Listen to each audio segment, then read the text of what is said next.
More now on the rising tension on the Korean peninsula. South Korea's foreign minister says the North has moved a missile with considerable range to the country's east coast. This comes after North Korea said it had approved plans for nuclear strikes on American targets.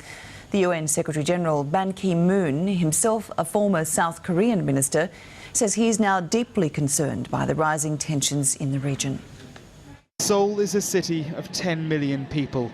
There's no disputing the fact that North Korean weapons could land anywhere here and cause catastrophic damage.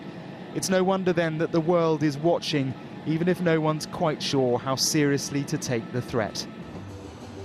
All of the 28,000 US troops based in South Korea are on high alert. These drills are for any possible chemical or nuclear attack.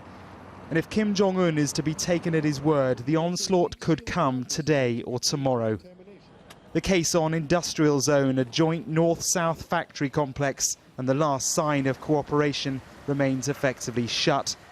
But all this requires plenty of perspective. Whatever he says, Mr. Kim doesn't have the weapons to strike America. He probably doesn't have the nuclear weapons that could strike anyone. But Seoul is within range, and so too are these islands. Populated and hit 2 years ago. Then South Korea did nothing. This time they say they would fire back, and with American support. That really could trigger something much larger. And here's the bizarre thing. Downtown Seoul, maybe just 30 miles from the North Korean border, just 100 or so miles from the North Korean capital.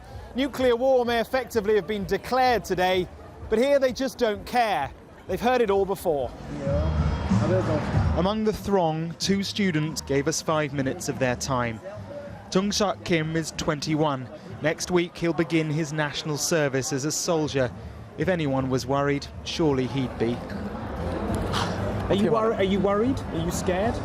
No, of course not. It is all part of life here, he tells me. We're used to not being worried about it, surreal as that may be. The older generation is more familiar with the history on the peninsula. Plenty remember the last war in 1950.